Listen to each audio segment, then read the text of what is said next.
now, it's time for the College of Ice with Brian Brosdahl and Steve Panaz.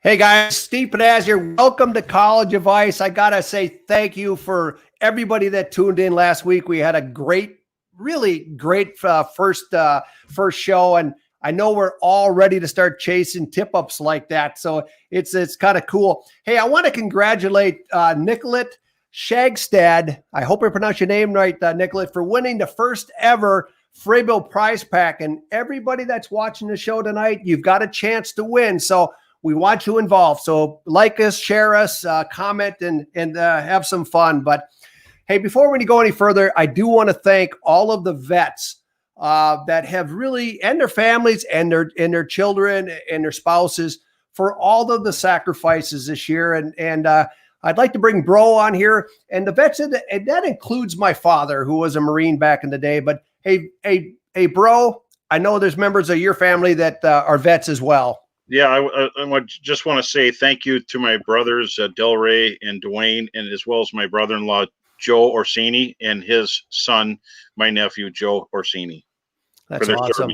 That's awesome. Hey, one of the good news is tonight is Plano Molding is actually offering a special for veterans in honor of veterans. There's a 20% discount on planomolding.com. So if you got your eye on one of those new Edge boxes or something, tonight only, go in and pick up one of these new boxes. So that's pretty cool.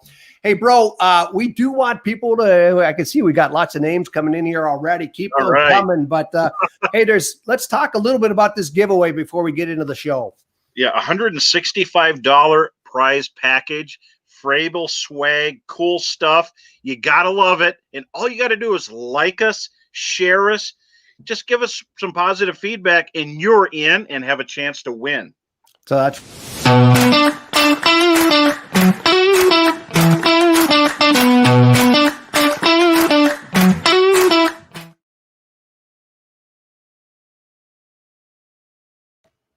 all right. Hey, when I headed to the Deerwoods on Friday night, it was 78 degrees. We had hot. I woke up this morning to 6 or 7 inches of snow. Hey, we're making ice right now, aren't we? Oh, absolutely. You know, in some areas, but right where I'm at, and normally we have early ice, but it got warm. It warmed the water temperature up. I mean, it was freezing. I had to bust ice for my last couple of days of fishing and shooting. And now it's been windy and warm. So as soon as we get cold, we're about 4 or 5 degrees, and it's just going to freeze really fast. Hey, we both dealt with a situation where you get this really cold snow and ice and stuff like that. And you don't want a lot of snow on the ice. You want good, clear ice. So, you know, the good news is I think that we're going to actually have an opportunity to get some good ice right now. And, you know, looking at from New York to Wyoming and Colorado and across the main upper Midwest ice belt, it should be really solid. Oh, absolutely. You know, as long as we don't get snow early, get some hard black ice, safe ice, and it's going to happen because we're right there everywhere. And the water temperature is cooled down with that Arctic blast, and we're sitting there, and it's going to happen really quick.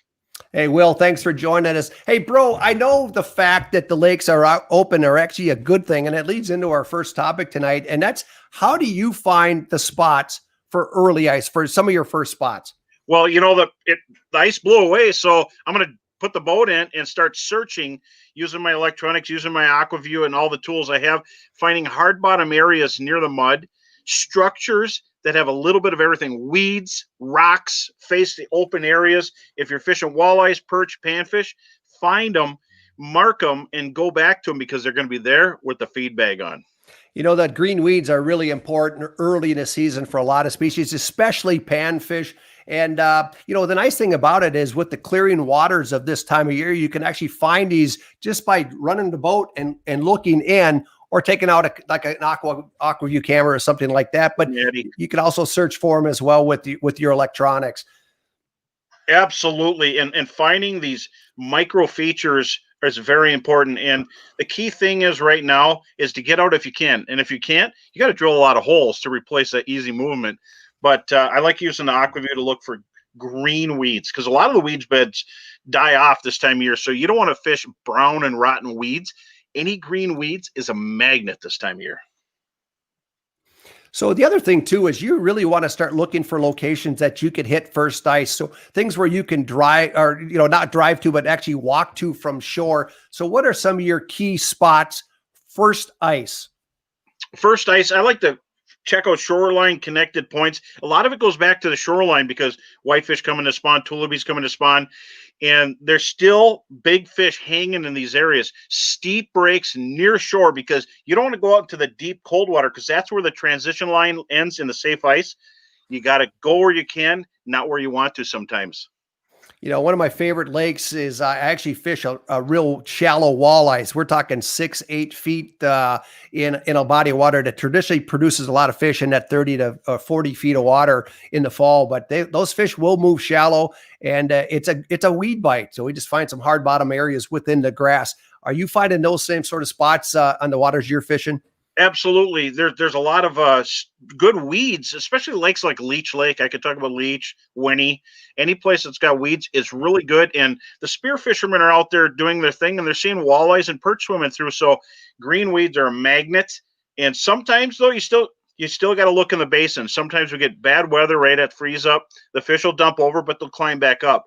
And fish in different lakes can drop down super fast and super deep, and then they slowly transition up, and they get hard to catch sometimes in deep water. So, bro, I know you fish a lot of basin fish. You chase perch all winter long. You chase a lot of walleyes winter long. What are some of the key things that you're looking for when you're chasing basin fish? I like to find good mud relating to structures, bottlenecks, points, near the structures, and sometimes big expansive flats. But that becomes a little bit more of a thing in later winter, January, February, when you're chasing those big jumbo perch. But if you're in clear water, you need steep edges, especially with zebra mussel water. Now we're fishing lakes that used to have muddled water. Now they're gin clear, and the fish want to hide in these edges. So zebra mussels really have changed the lakes in our lifetime, and it's amazing. Bodies of water like Mille Lacs and Winnie in this area and across the country. How have you seen it affect the fish behavior and fish movement in an ice situation? Well, as the ice gets over and there's no snow cover, it could be real spooky. But I would say any place there's snow on top of the ice is a key place to look for. And what I always find, every fish is a creature of some type of edge, even subtle dimples in mud flats. And then weeds is the question we had: what kind of weeds? Cabbage, coontail, and even milfoil. Milfoil infests lakes, but it's an edge, and it's something they can hold to, and it provides oxygen all the way through the winter. One of the things we should talk about, especially at this time of year, is to make sure that safety is your number one. I mean, I've seen on Facebook already some of the people that were out when we had the cold snap a couple of weeks ago, and I start cringing because I've been through the ice, and I know you've been through the ice, and it's not an experience that you really want to experience. No, absolutely not. If you're prepared and you bring all your safety equipment, you don't have to really worry. But you want to make sure you got 4 inches of ice. You can see if there's no snow, you can see where ice forms, it cracks because it's expanding. And if you drill a hole and you got 5 inches of ice here, you can see the cracks and you can follow them and drill. But I always drill. And that's why I like to use razor augers. They have all these different micro augers in sizes 4, 5, 6, 8. And you don't have to drill 8-inch holes all the way across the lake. It's just like changing a bit from your drill. So you take your Milwaukee or DeWalt drill, whatever you want to use, and you have this bit in there. You just turn it to the left. It comes out. Put the big bit in when you're going to set up camp. You don't have to search and push a lot of ice and make a big disturbance. My technique for staying safe is just following you out there. So, I mean, that I know the ice is going to be safe enough for me. And as my father-in-law says, when I go on, he follows me with his four-wheeler. So a couple of the safety things that I do like to have is when I was in the water, it's shocking how little there is, because you're up to your chest here. You reach out, and ice picks really are about the only way you're going to get out. I mean, so at a minimum, I carry ice picks. I carry, I actually wear a life jacket a lot more than I used to, but a life jacket in early season is very important. And the other thing is ice cleats. Frabill offers them, but they're going to save you a trip to the chiropractor or worse. All that stuff makes big sense. I mean, you slip and fall, your back's an expensive thing to fix, even if you just haven't, if you throw your back out, it's not good. But the whole thing is, we're talking this because we don't want people taking risks. If you are a thrill seeker, don't go any less than 4 inches and post it, because you're going to get people interested in going out there. But outside of that, be safe, have your retractable Frabill ice picks. And, I've had concussions on the ice, from not having cleats. You step in snow, then you step on really slippery ice and you're down, and it's no fun. We got a question from Tim Thomas right now about auger noise and spooking fish. And I want to hear your opinion on this. I believe what they're hearing is the cutting, not the motor above, so even back when gas was a big thing, not very many years ago, now it's electric. They're not hearing that. They're hearing the cutting noises. And if you have an aquaview down and someone's drilling, you'll see the fish scatter. And that's it. As long as they drill fast and get through and stop, you're okay. If someone walks up with a chisel and you got 3 feet of ice, you might as well go home. It's going to stir everything up. It's like light. It's like thunder down there to the fish. But, electric drill your holes. You don't have to do a drill-a-thon for your first spot.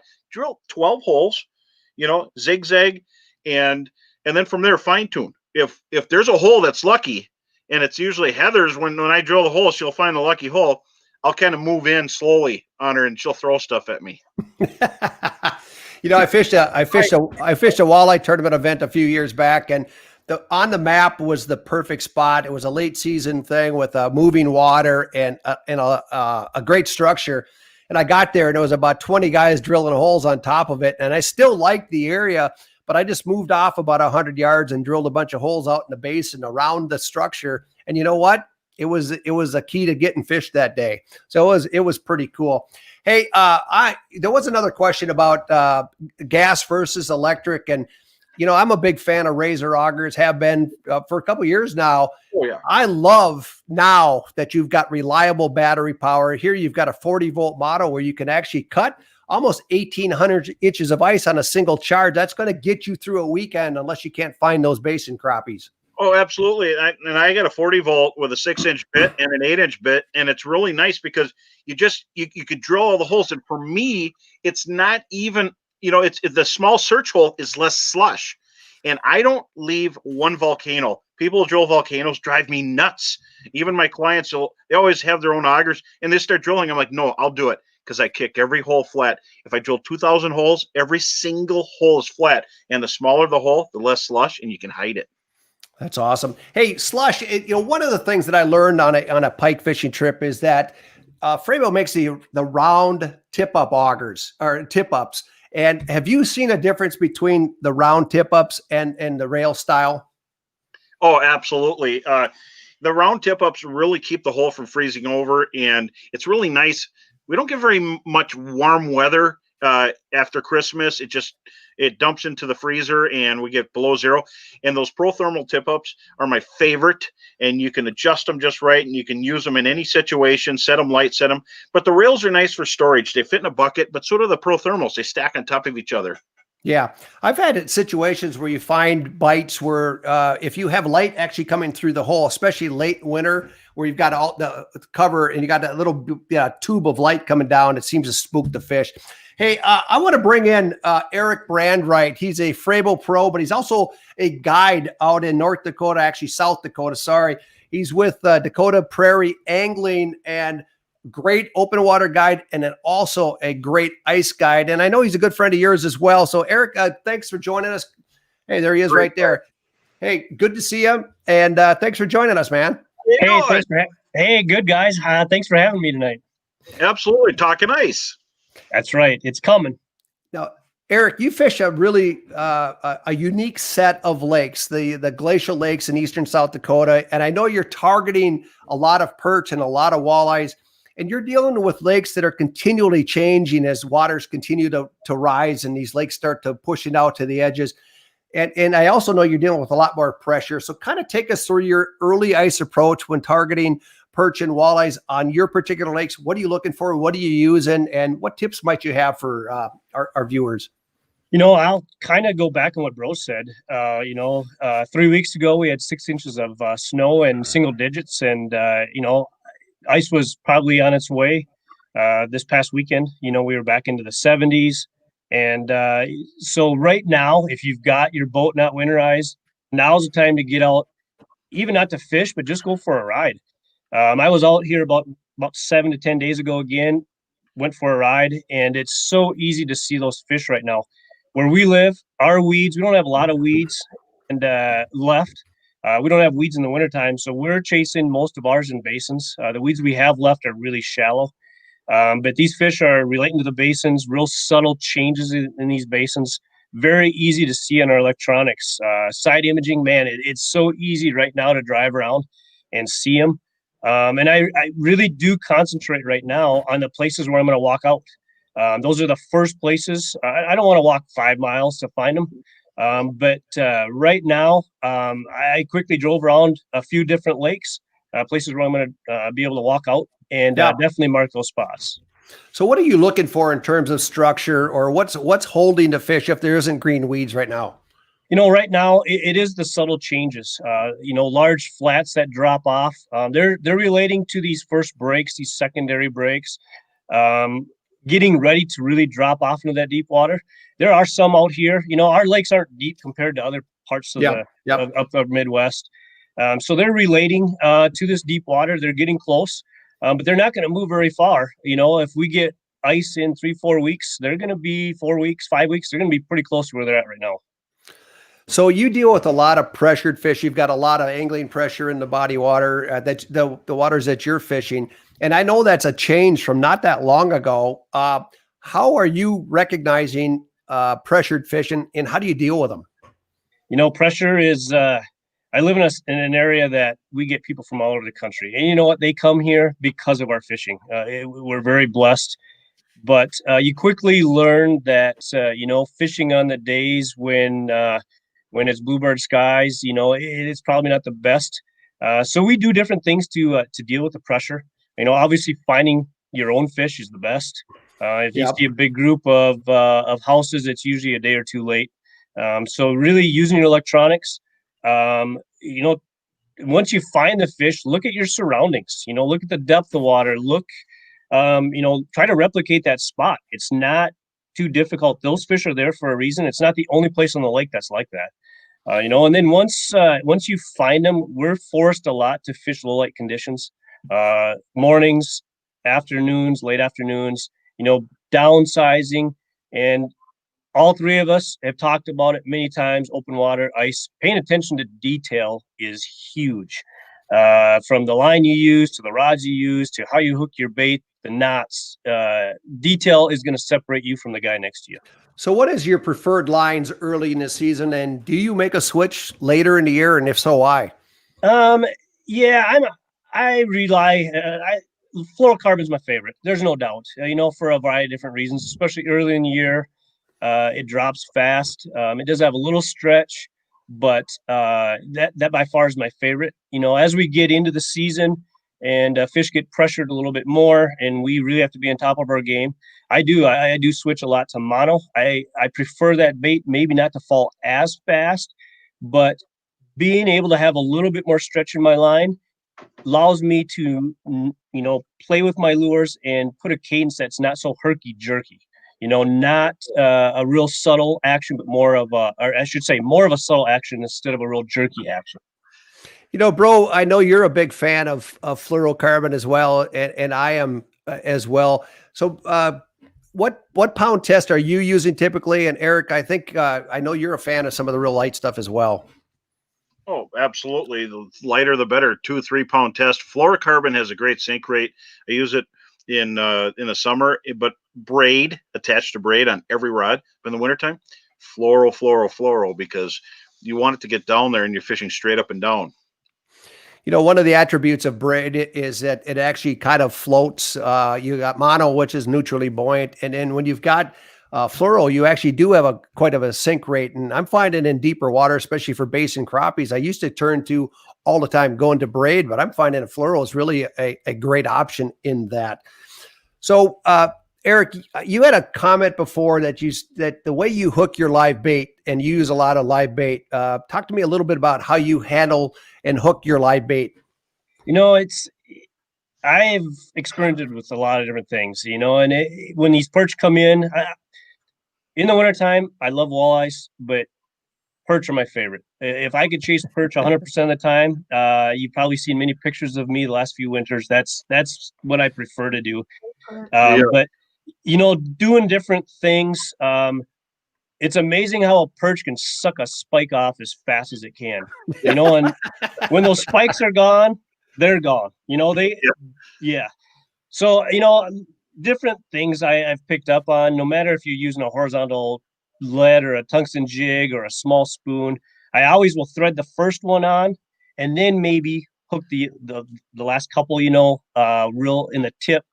They suck those ones off on the tip. You've got that little threaded one to at least keep them interested until they leave.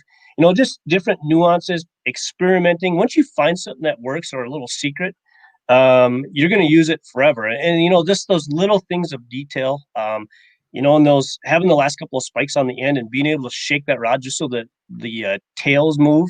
If you can get that tail to move and your jig does not, you've accomplished something, and the perch are going to absolutely love it. So it's fascinating to ask both of you guys this question, because you're both big perch fishermen and guiding for perch. When do you go to an aggressive jig stroke, and when do you slow things way down? Well, if you're fishing a new spot, the biggest perch are usually the first ones caught. They're the aggressors, and everything gets out of their way. And so if you're ripping through an area, you could throw down a buckshot rattle spoon and shake it, and not a giant one, maybe an 1/8 ounce. It would be big in the perch world, or a small micro tungsten bait if they're not reacting to it, as far as what I do. How about you, Eric? Yeah, I'm with you. A new area, perch are curious little creatures. They will come. It's amazing. Even in the summertime, when the perch are gone, it's amazing what even starting your big motor and letting it run for 10 seconds can do. They're curious. They're going to come in. They're going to look. If they come in and don't commit to like a buckshot spoon, then right away I'm dropping something smaller down, whether it's a 4-edge minnow or something tungsten. It's changing it up. Their minds change quite often.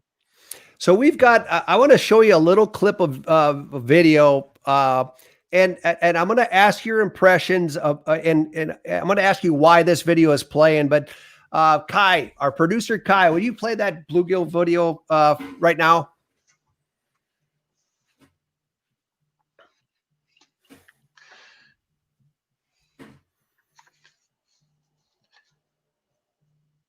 Finicky. Definitely. One of the things I don't eat like that.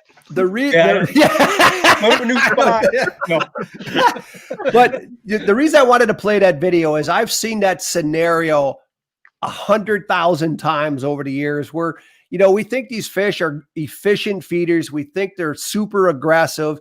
And I've watched walleyes do this. I've seen perch do this. I've seen bluegills do this. I've seen crappies where they come up and try to eat.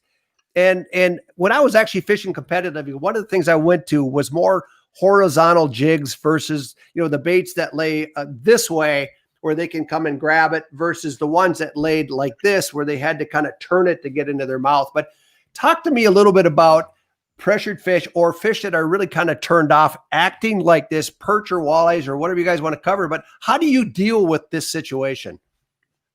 Eric, you go first. That's interesting. First of all, I'd say go find a new spot. No, I'm just joking. And a lot of it has to do with confidence. I think half the battle is finding fish. Once I find fish, I'm confident I can catch them. I've got an arsenal that I kind of go through. I carry enough rods with me, but when I see something like that, it tells me I need to downsize first. A lot of times, that's one of the first things I'll do. Yeah. And then I'm going to look at really, are they biting it? They coming up and sniffing it? If they're biting it, changing your cadence a lot of times may help. and I see the jigging action on that one. Even jigging it, and then I've seen it where if you just stop it for a couple of seconds, they'll come up and grab it. Or as simple as if you have an 8-inch hole, just moving your line to the other side of the hole, moving it across the water, you'll see if there's more than one fish, you'll see it. Maybe a fish will decide it's going to leave him and he's going to go grab it, be a little more aggressive, or if it's going to come towards him, he's going to grab it. Different things like that. Playing with it, changing lures, going to a tungsten, going to something smaller, changing your bait choice. I'm confident changing stuff up, you can get them. Absolutely. I totally agree with you. And I think that there's always a way to get fish to bite. You see it in tournaments. Someone always gets them. And sometimes even if you're drilling a bunch of holes, you're fishing for bluegills or perch, drill 6-inch holes and space them out so you can just adjust just by dropping. All you got to do is drop it, and you're still in your cone angle of your hummingbird, and you can still see it on your aquaview, but have multiple holes if you're fishing outside, and just drop it a foot away or 2 feet away. And then a lot of times I silhouette it. What I mean by that is I'm fishing above the fish in dark water and then using darker colors to silhouette it. Sometimes that triggers some purples, like the bloodworm I designed, the skeleton minnow, using small, slow-moving baits, not heavy tungsten, and sometimes makes a big difference. And like you're saying, hooking the waxworm just right. Sometimes I use a quarter waxworm, a half a waxworm, or I clip the tip and slide the guts out so that the skin just moves. It's an awful mess. And then jig in the hole, drop it down, recreate that same action, and you got it. And I totally agree with you. Early on when fluorocarbon came out, I thought that the invisibility factor of fluorocarbon was going to just blow up and get numbers of fish. And what I found is I actually caught fewer fish. And what I realized is those first generation of fluorocarbon, the line was so stiff. And I really believe that it's not line visibility, but the flexibility and the ability to let that lure act more naturally is the advantage of lighter line over heavier line. And I'm just wondering what you guys' thoughts were on that. Absolutely. I think the thinner the line, the better. And I used to hate thin line because you'd catch a fish, it would move in your hand and snap it off, and your lure falls down the hole. Now, 1, 2, 3 pound test, you can get really super strong lines. They've really come up some great stuff. Clear. Use, like we were talking last time, you use colored line, but clear is what I like to use down to the presentation. If you're in weeds, it don't matter. If you're in an open playing field in deep water, pressured fish, go as thin as possible if they got nothing to get tangled in. But it might be different for you, Eric, over there with all the willows and things that can wrap around in some lakes. I agree. When in doubt, I always say use the smallest you can get by with. If you're fishing just panfish and you're not going to be in walleyes or a chance at a pike, you know what? 3-4 pound at most is my favorite. And it seems like I use fluorocarbon right away. And then I am still a mono fan. I just think that the action I can put on some of these lures with a little bit more stretch is an advantage for me come wintertime. So Eric, if somebody wants to book a trip with you or wants to touch base with you and get a little more information about fishing some of the glacial lakes in South Dakota, how do they reach you? The best place really is social media. I'm on Facebook, Instagram. My business is called Dakota Prairie Angling. I've got a website. Get a hold of us on there. Message me, email me, get in contact with me. I'll sure help guys out. We're heading into a busy winter. We had a great summer, great fall. Things are looking good. That's awesome. Eric, thank you for joining us tonight. We appreciate you being on College of Angling, and we'll see you on the ice this winter. I think Bro and I are both going to come out and visit you this year. So, hey, I look forward to it. Hey, one last thing. I can just say thank you to all the veterans today. Everybody that's serving currently and has served. I just want to say thank you to all of you. I appreciate it. That's really awesome. Eric, thanks again for stopping by. Hey, Bro, we've got a special guest coming in. Those in the industry know him as Colo. Other guys call him the Marathon Man. And the thing is, this guy is a world record holder. He's in the real world record book, the Guinness Book of World Records. And I'd like to have Colo join us right now. Colo, we appreciate you coming in tonight. How you doing? I don't know if you guys can hear me, but I cannot hear you. So that's You not can't hear us good. at all? No? Can you hear me now? We can hear I you. can Yeah. hear you. That's Okay, all. but Kai, is there any chance he's on let's mute see or if we can anything? work this out, fellas. Ha. He's not on mute. I'm not sure why he can't This is hear not us. working. Ha. So here's what we're gonna do. We're gonna tell you what. This is my moment in the sun, and I This can't is hear your you. moment in the sun, and we can hear you. We can hear you. Okay. Yeah. So boy, Kai, I don't know what's going on here. You know what? I wonder if our best bet on this is to come back with Colo after we've checked in. We've never had this issue before, Colo. I'm stuck. So Why don't we, bro? Let's come back to Colo at a later date and bring him on board, and we'll see if we can get something I think figured you got out. it on mute, He's Colo. got your microphone on mute. He's on mute. He's on mute. Yep. Do you have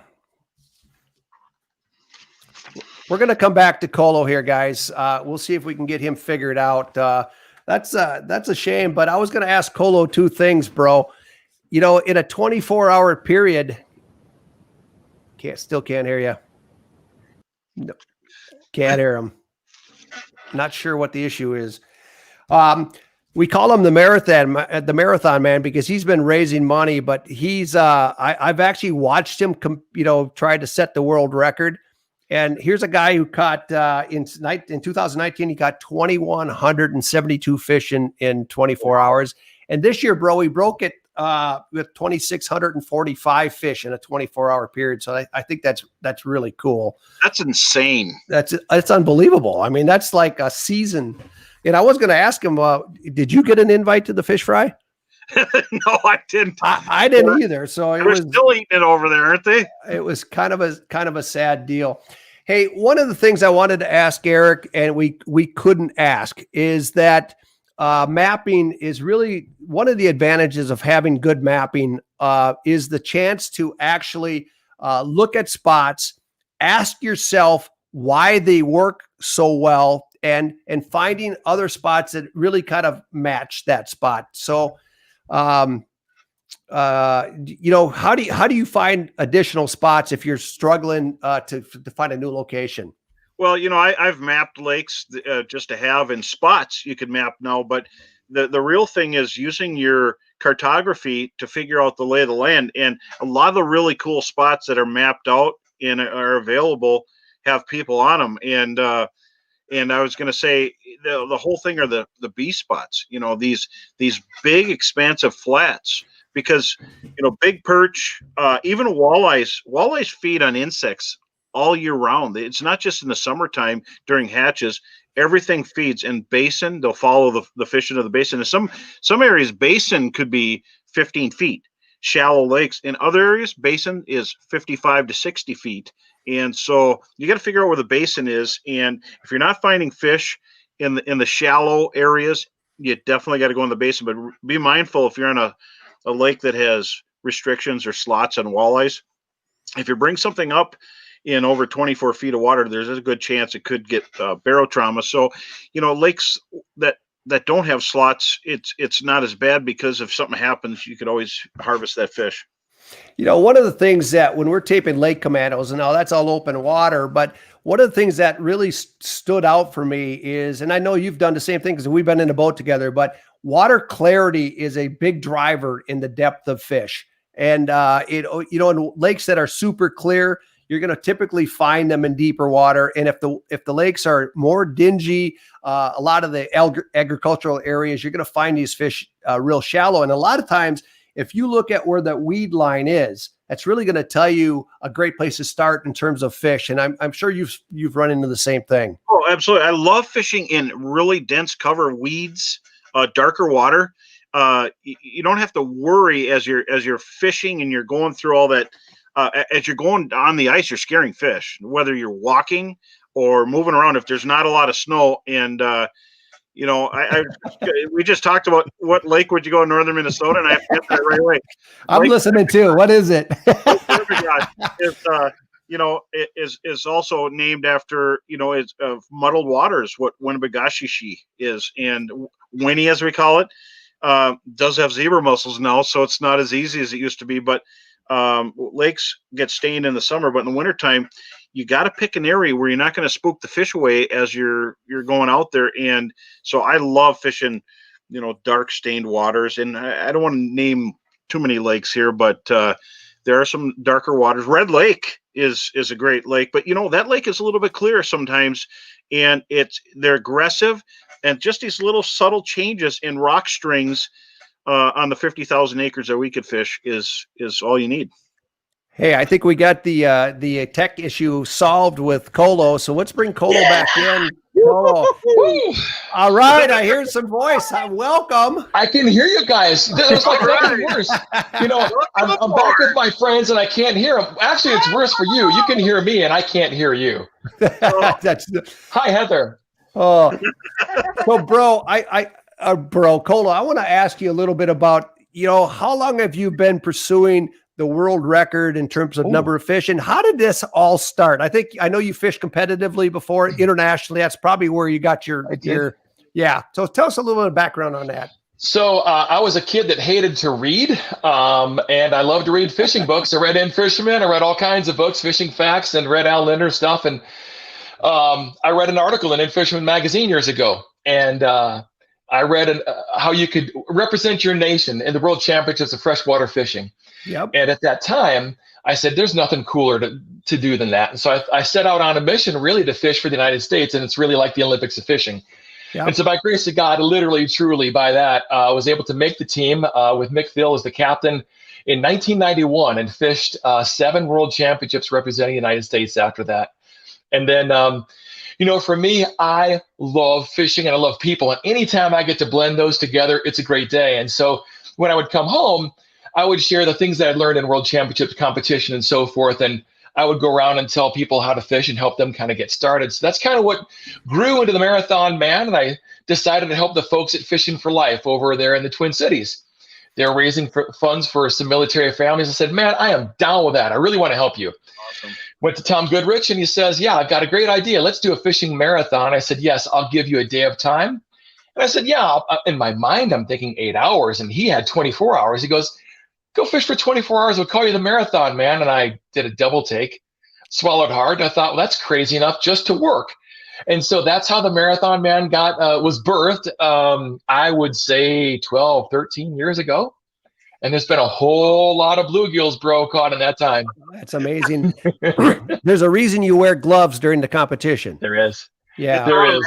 And I can assure you guys, I've seen Colo after, not 24 hours, but he looked pretty rough at 12. So I'm sure at 24 you were looking pretty. I was pretty younger rough, then too, so it adds up a little bit more each year that goes by. So you're the current world record holder with Guinness Book of World Records. So talk to me. What was your first record? And I know you just broke it again this year. Yeah, the first one was 2,143 that Guinness certified. And then, again, thank God, I've been able to kind of improve on that. Life is about continual improvement. You fall down, you stub your toe, you screw up. I got lots of those. Yep, that's a lot of those. Yeah, but you figure it out, right? And by process of determination and some grace, you get through it. And I was able to kind of work my way into improving those totals. And now this last one was 2,645 fish in 24 hours. When I saw that number, I was impressed. But I asked Bro earlier, I said, did you get the invite to the fish fry? And he said no. So I don't know what you did with that many fish, but that's impressive. It's all catch and release. Hey, I know Bro wants to ask you a few questions on some of the hot new products you guys are coming out. So I'm going to turn it over to Bro. All right. Hey, Colo, I just want to start by saying right now you are the brand manager at Humminbird, and so you get to see so much stuff. And what's coming out this year that's going to be real interesting for ice anglers? Well, I used to serve formerly as the brand manager. Fortunately, they got somebody better. Matt Cook is now the current brand manager. I take care of the content. And actually, I'm the stunt double for Jay Irwin. And Jay is one of our engineers in Lake Master. Jay's IQ went from way up here. He's a really smart dude. From me standing, and it's down here. So Jay, I'm sorry. But what is coming new for this year, is some Mega 360 on ice. There's an adapter bracket that will allow you to take a look. There's so many people for so many years, bro, and you probably did this too. You take the 360, you jam it down there, and you're like, okay, the rock pile is over there, or the weed line is right there. Now there's a bracket to make that easier. And that's available on our newest gen units. And Kai's got it right here. There it is. Thank you, Kai. It looks like a laser gun, doesn't it? Hey, that thing's lethal. You know what? As much technology is on the ice now, we're going to really have to watch catch and release, bro. We're going to have to pick that up. I'm telling you now, I got a chance to use it last year on Mille Lacs. It's amazing because it doesn't just show fish up high. It shows fish that are crawling across the bottom. And here's some of the cartography that comes with the maps that are loaded into the helixes. This is a special one, this little blob, bro. So this is Auto Chart Live on Ice. Now, I know that you were a surveyor for Lake Master for a long time, and we ran that feature out a while ago, and it is really helpful on ice.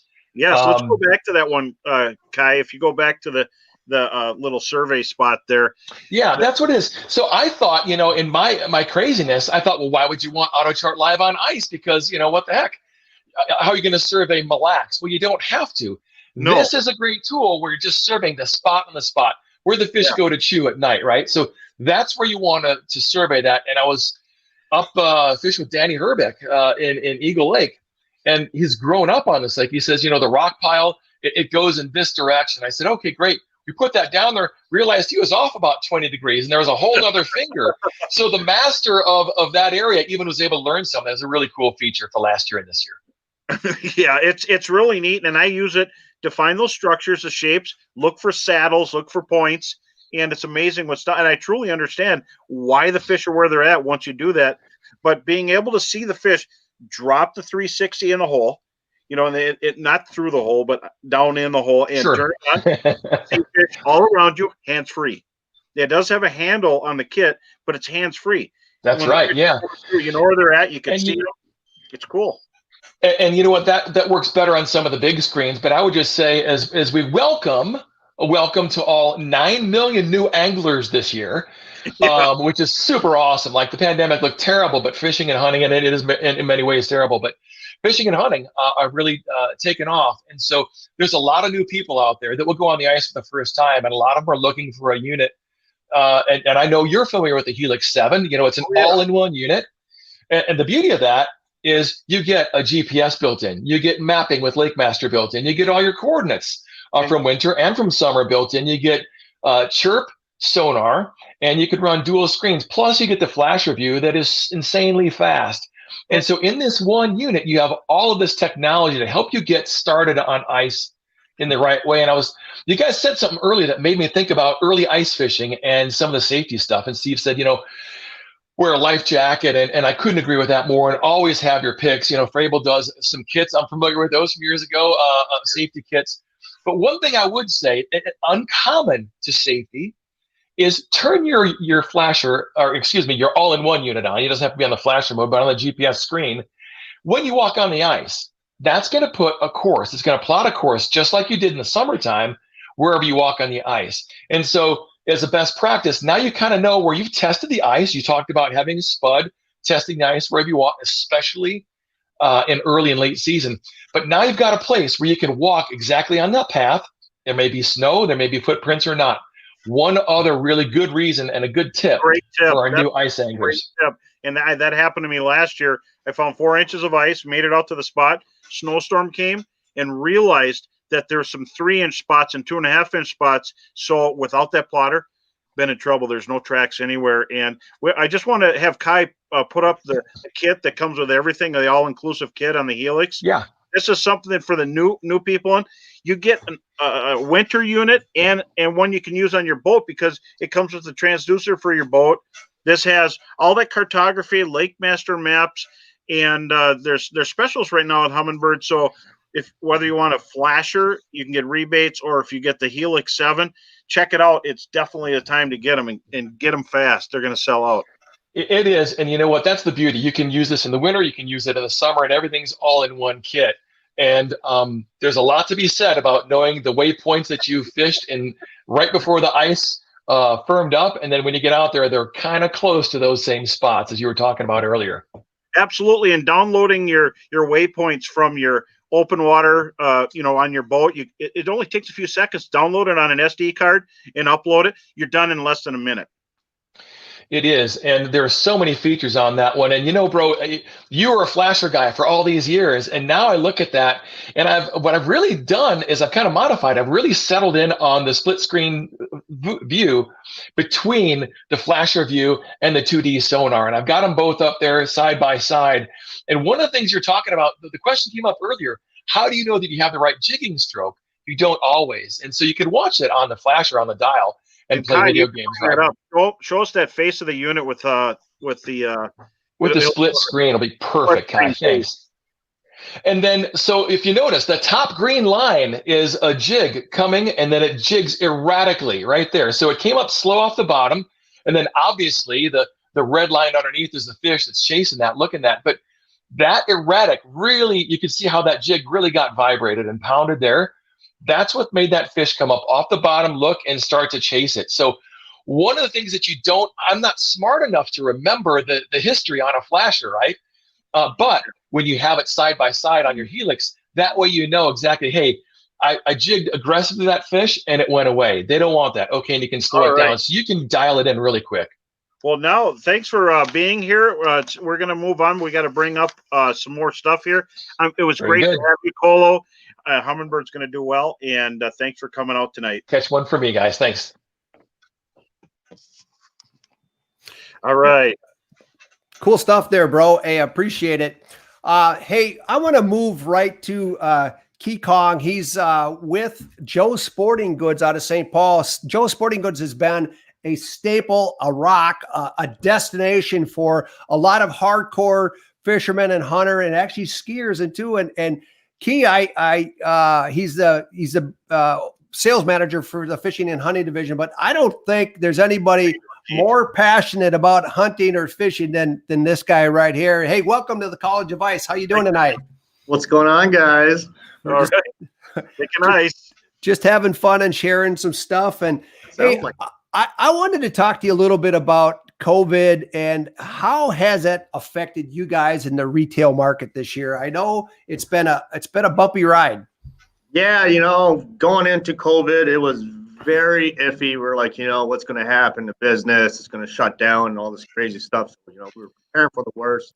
All of a sudden, it took a turn. You see a lot of people going, hey, we're out of a job. Unfortunately, in the fishing hunting industry, it's actually started booming. So I never had a chance to be off. And so, yeah, it was insane how many people had come in. And, I kind of joked about it, but it was really cool to see. We get customers that would come in and they're like, I don't need a walleye license. I just want a crappie license. And right away, you're like, this is sweet. I know for a fact you have never bought a license before in your life. Let's set you up. And it was funny because it wasn't just one person. There was so many of them, and seeing really so many new customers coming in and going, hey, you know what? I only want to chase crappies. Do I have to buy a certain license for that? And I go, no, it doesn't work that way, unfortunately. You get them all. And so it's amazing. Very, very exciting to see. I'm all for it. A lot of new parents bringing in their kids going, hey. Isn't that cool?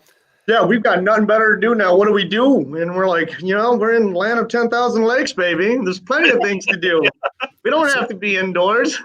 So this summer, I had several of the neighbor kids come over and ask if they could work for lures. And it was pretty funny. We actually did get through some of the lures. And one of the kids, he wanted a Berkeley war pig and ended up catching a muskie on his first night casting that bait off of one of the things. So, but hey, one of the things I know there's been a run on open water baits this past summer. I know if you're looking for ammunition right now that the shelves are empty. Are you expecting the same thing to happen with ice gear this year? And so if you need gear, should they get out and buy now? Yeah, the biggest trend right now, I mean, it's already started. I started setting the store about early September, and people are buying it daily. And so I've got so many special orders for, augers, for all these big items that normally it doesn't really take off until we get that first ice.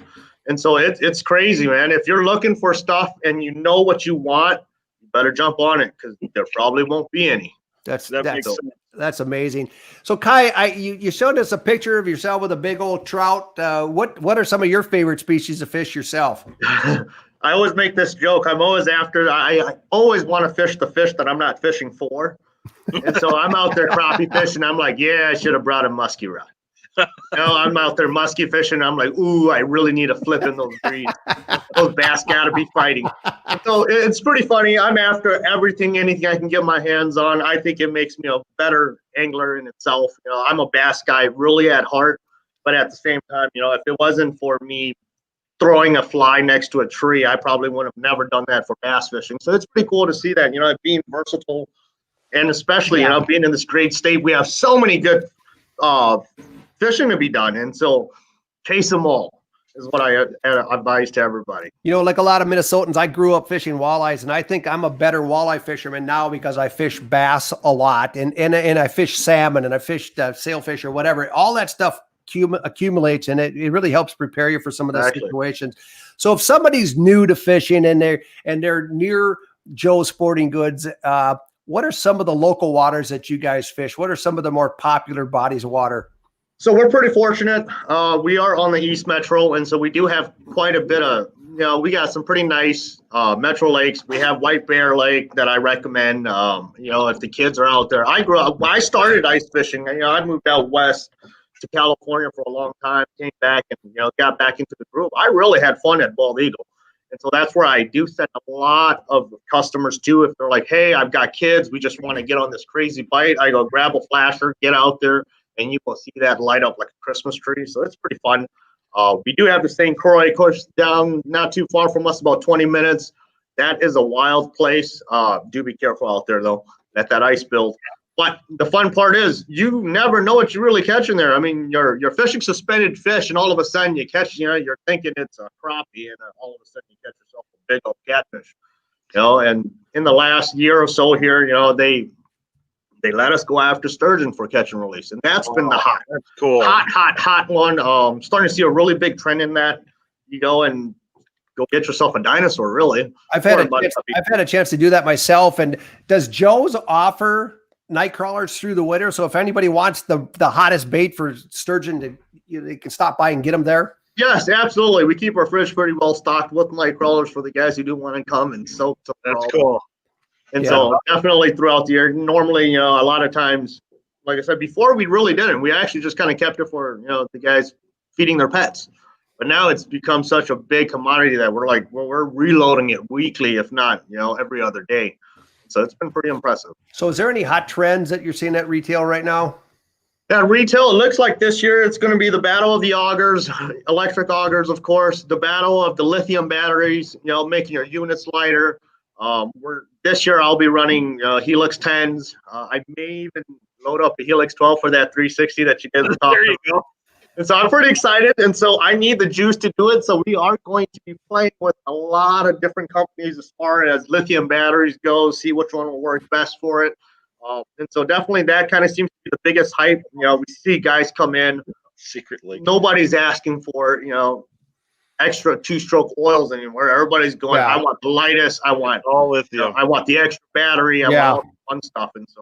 Yeah, Bro and I are both starting to run Razor augers, and then really have been thrilled with the performance in terms of not dealing with gas, not dealing with any of that kind of stuff, and having that power and just the instant on and reverse at times is really nice, and it's kind of fun. So I have one question for you. We're going to let you go, though. If you had one memory of one fish going back, what fish stands out in your mind for whatever reason? It's going to have to be, I caught a walleye on a wassail before before they had a fish kill. It was amazing because I went out there, I didn't have anything. I went out there, I was just hoping to kick in holes, and it was pretty funny. Had a few guys out there, and I'm watching them, and they're watching me struggle, trying to kick in holes, and I told myself I'll never, ever do that again. So I came into Joe's Sporting Goods. And it's not even because I work here. I came in here and I said, you know what? I'm going to drop a ton of money. We're just going to get it all and say, whatever.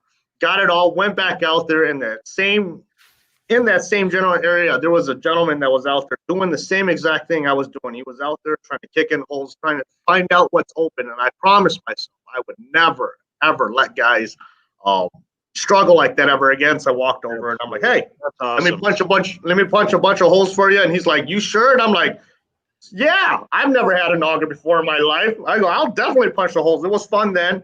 Right after that, we got on this amazing walleye bite on a wassail, dead in the metro, and it was on Valentine's Day, which I'm pretty sure my wife's not happy. That's awesome.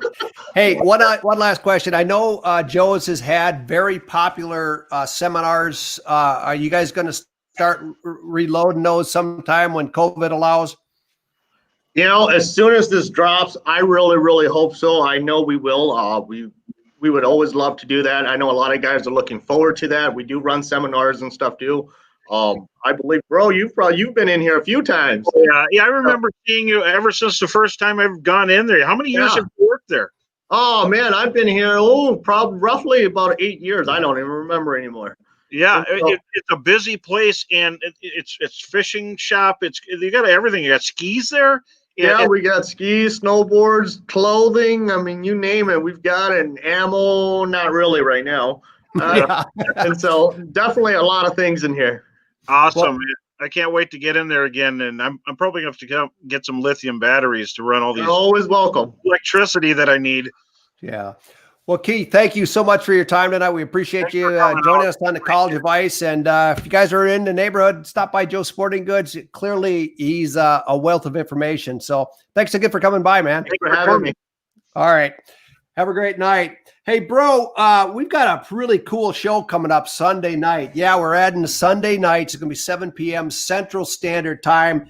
And we're going to talk about one of your favorite topics, which is targeting giant perch. And so I'm looking forward to hearing you on that. The other thing we're going to do is we're going to talk about hub versus flip over style houses. And I know you're a fan of hub. I'm a fan of hub. And, you know, Frable's actually got a pretty cool one out there in the Fortress. It's a neat product. It's just a luxurious hub house. I never thought I'd be in a hub house because I'm kind of a hardcore fisherman and flip and go, but the hub house is the ultimate shack to set up for multiple holes, huge amount of square footage. And I like the kickouts that we have in our Fortress houses. They have so much room. They're the best in the industry. It's super warm.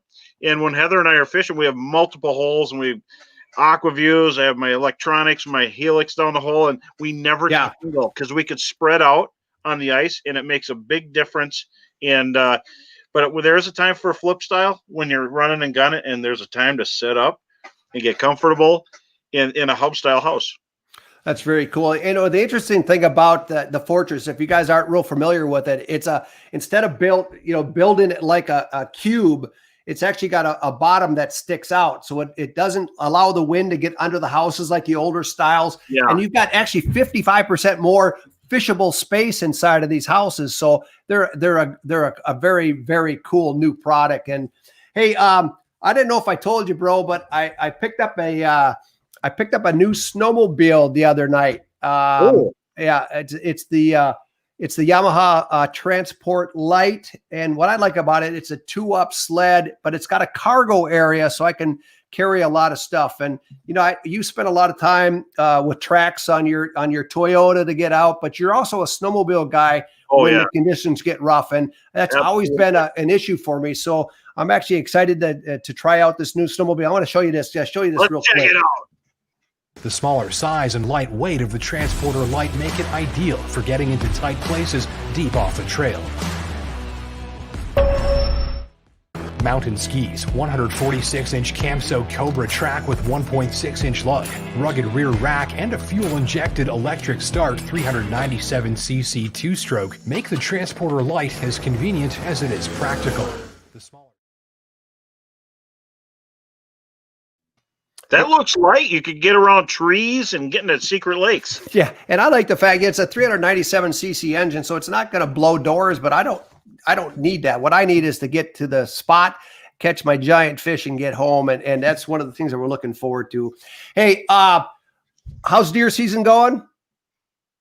Okay. Yeah? I don't really have much going on. I'm seeing them and letting them pass. I want to get, the right one. I love venison, and I'm just going to wait a little bit, but I've been seeing lots of deer, and I see that you got a nice one, real monster of a deer. Yeah, I'll send you a picture of my 10-point again tonight and tomorrow, and then maybe on Friday, just to kind of give you some things. But you're not proud of that, are you? No, not at all. Hey, again, I want to thank all the veterans out there and your families and your spouses, everybody, for everything that you've given for us. And please, if you guys are looking for some tackle, go to planomolding.com. They've got a great discount tonight only. And bro, as always, thanks for being here tonight. It's clear. So we're going to hold here a little bit, and then we're going to dip out of here, and then we're going to pick a winner for that $165 prize pack. So everybody, thank you for joining us tonight. We really enjoy it. We'll see you Sunday night at 7:00. And thanks for all the comments. Thanks for all the excitement. It's really been fun, and we're looking forward to getting on the ice. On that show, Steve, who's going to be on there? We're going to have Colt Ringer on next week. We're going to have Kyle Sorensen. He's a Fraybill pro. So we got some great guys coming in. Awesome. All right. Thanks, everybody. We'll see you on Sunday night.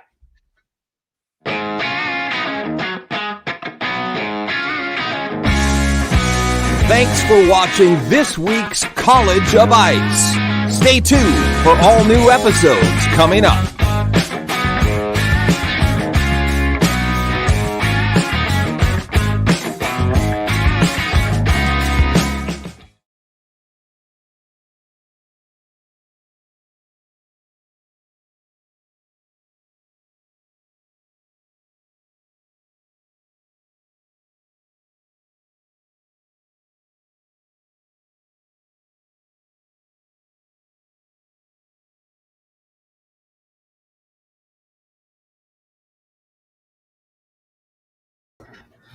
What's going on, everybody? It is Producer Kai here.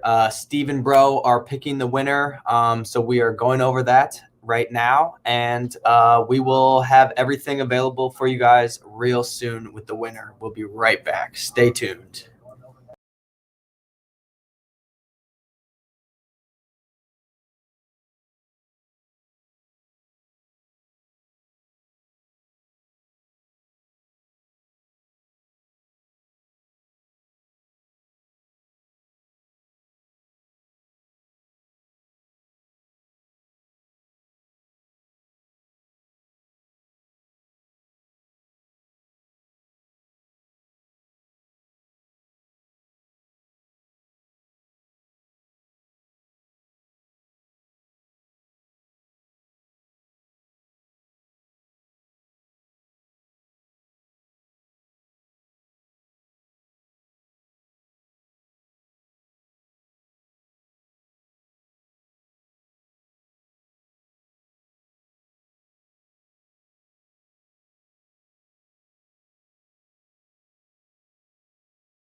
Okay, we have a winner, it looks like.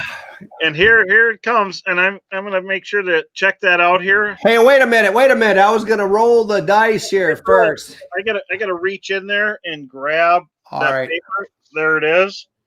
Let's see what it is. And the winner for tonight, that $165 Fraybill prize package, is Anthony Meadows. Anthony Meadows, hey, congratulations, man. You have just won. Anthony, we're going to reach out to you by messenger to get your shipping address, and we'll get that sent out right away.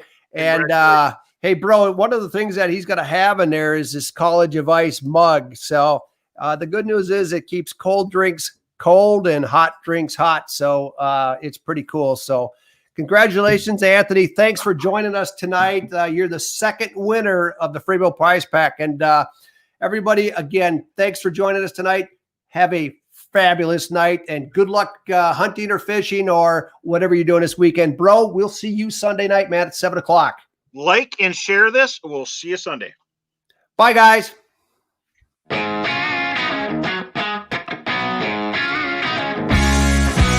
Thanks for watching this week's College of Ice.